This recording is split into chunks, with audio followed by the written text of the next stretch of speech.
Bonsoir à tous, bienvenue sur MyTV Caraïbes à la une de l'actualité du 1er juin 2022. La région Guadeloupe accompagne les skippers guadeloupéens pour la route du Rhum. Les personnels soignants suspendus de la clinique de l'Espérance sont toujours en grève. Un tableau exceptionnel de l'artiste Marc Boarne, une de nos équipes est partie à sa rencontre.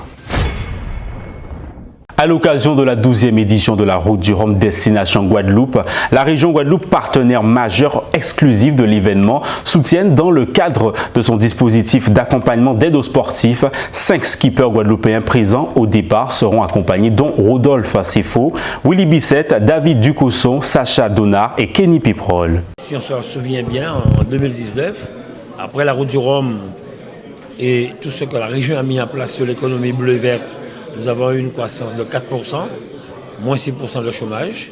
J'espère que cette nouvelle édition va redynamiser un peu la croissance, permettre à nos entreprises, restaurateurs, hôtels, de pouvoir souffler un peu. Aujourd'hui, j'apprends qu'il y a presque plus de chambres d'hôtel en Guadeloupe.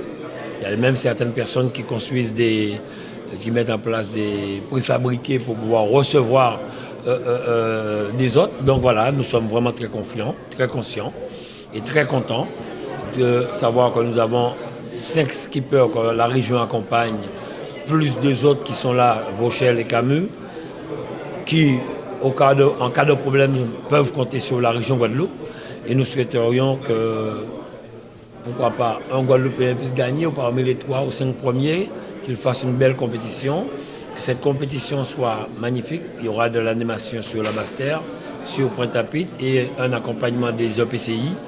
Donc je suis vraiment très content de cette organisation. C'est dans quelques mois, nous sommes, disons, au mois de juin, donc en 6 mois, ce sera le départ. Nous avons la CCI, nous avons le CTIG, nous avons les EPCI, enfin le comité de pilotage qui travaille d'arrache-pied sous la houlette de Jean-Claude Nelson et de M. Denis Céleste.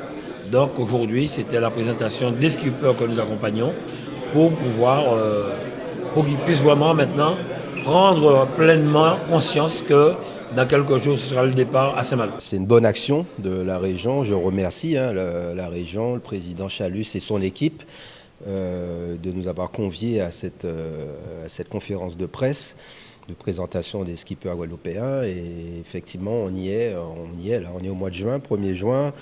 On est à moins de 5 mois, je crois, de la course. Et voilà, je pense qu'il ne fallait pas attendre plus longtemps pour qu'on puisse avoir ce genre de nouvelles. Et effectivement, ça va nous aider à équiper les bateaux. Parce qu'en fait, une préparation de route du Rhum, c'est ça. Il y a beaucoup de matériel. Il faut mettre beaucoup de matériel neuf. Il faut changer tout le temps du matériel. Ça coûte cher. Et voilà, nous, on fait les efforts de notre côté en tant que skipper, avec les fonds qu'on dispose, mais on a besoin de partenariat. Donc, le partenariat public avec la région, c'est une excellente nouvelle. Et effectivement, si on pourrait avoir des partenaires privés, c'est difficile, je sais. Il y a un contexte économique, on sort du Covid et plus d'autres problèmes, mais quand même, la Route du Rhum, c'est la plus belle course au monde. On a la chance de l'avoir en Guadeloupe. Et voilà, aidez-nous, les entreprises, aidez-nous à nous préparer, à bien nous préparer. C'est presque trop tard parce que, vous savez, nous, dans 1 mois, 2 mois, on finit de dépenser. Mais on a beaucoup déjà préparé, beaucoup dépensé. Donc il y a encore des choses à faire, mais voilà.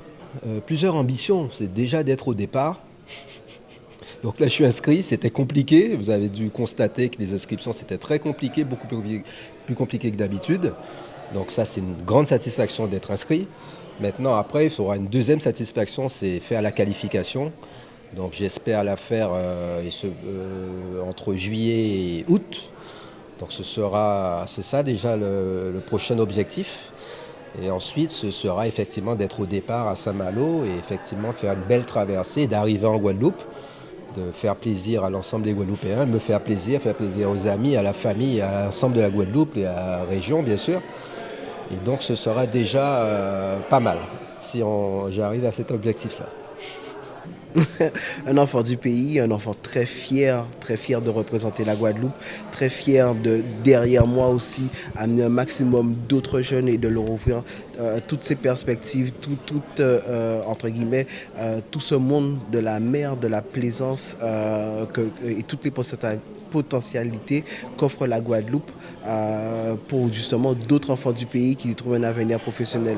Maintenant, sur la route du Rhum, voilà, on est surtout très fiers, hyper concentrés aujourd'hui parce que la route est encore longue en termes de préparation et l'échéance va arriver très vite. Donc, on est au travail. On a toujours un bateau à la hauteur de nos attentes. De toute façon, les bateaux sur lesquels on court, on ne nous les donne pas. Donc on les a choisis, on a fait l'acquisition, on a fait la location. Donc on court avec, parce qu'on a juste aussi nos attentes en fonction de nos moyens. Donc on court avec nos moyens, avec un bateau qui répond à nos critères et à la hauteur de nos attentes. Les personnels soignants suspendus de la clinique de l'Espérance aux Abîmes sont toujours mobilisés. Ils essayent de s'en sortir par tous les moyens possibles avec le soutien de la population. Illustration en images. Ça fait une trentaine d'années que je suis à la clinique et j'ai été exclue du moins depuis le 25 octobre et depuis je suis sur le piquet de grève avec mes collègues. Étant sur le piquet de grève, je dirais qu'on est des soignants mais on a d'autres compétences et on a d'autres connaissances à part les soins. Nous faisons aussi des bijoux, nous faisons pas mal de choses. Nous faisons des bijoux comme ça, avec du tissu. Je vais vous montrer les modèles. Il y en a comme ça aussi. Nous faisons aussi des bijoux avec des perles, des graines et avec aussi des graines d'arbre aussi. Là, on a des graines de Zanzibar et nous confectionnons des colliers aussi pour offrir aussi au personnel suspendu. Voilà, on a des bracelets comme ça. On a des colliers aussi, on fait un petit peu de tout. Aussi, et les boucles, les anneaux se présentent comme ça, avec du tissu. À la base, le tissu, c'est ça. Et après, on fait les boucles d'oreilles comme ça, les anneaux comme ça, je dirais. Et après, nous mettons les charnières, tout ce qui s'ensuit après. Et voilà, je vous laisse découvrir ce que nous faisons. De faire passer le temps et de nous occuper aussi et de montrer aussi nos connaissances, aussi nos compétences surtout. Un tableau exceptionnel de l'artiste Marc Boarne, originaire d'Antigua. Il a fait ses études à la Barbade. Dans la majorité de ses tableaux, il décrit les femmes puissantes. Une de nos équipes est partie à la rencontre de son équipe. Alors Marc Boarne est un artiste originaire d'Antigua qui a fait ses études à l'université d'art de la Barbade. Dont je crois qu'il est sorti major. Il peint et travaille actuellement sur son île natale. Et c'est un artiste qui se caractérise par une peinture figurative, très proche de ce qu'on peut trouver dans les musées. C'est une peinture qui est assez proche de ce qui se faisait à la Renaissance italienne. Donc c'est assez étonnant en art contemporain, mais à la fois avec une thématique très caribéenne. Donc le contraste du coup est saisissant entre cette peinture quasiment sortie d'un musée, il travaille à la feuille d'or notamment, et une thématique identitaire très forte, des sujets caribéens qui nous touchent en tant qu'Iliens, des sujets à la fois sur l'esclavage. Il avait eu notamment toute une série qui avait fait le tour du monde avec de magnifiques personnages représentés dans des postures qu'on trouve sur les gravures sur l'esclavage, et le contraste entre la beauté des personnages et la barbarie des instruments notamment était plus évocateur que de nombreux discours. Et donc sa peinture travaille sur le mélange des genres, sur l'identité, sur la masculinité aussi, sur la nécessité pour les hommes de laisser passer aussi, de pouvoir montrer également leurs faiblesses, d'avoir le droit d'être beau au sens féminin du terme. Donc c'est pour ça que sur certains de ces sujets, on retrouve des couronnes de fleurs mis sur le visage de ces figures masculines.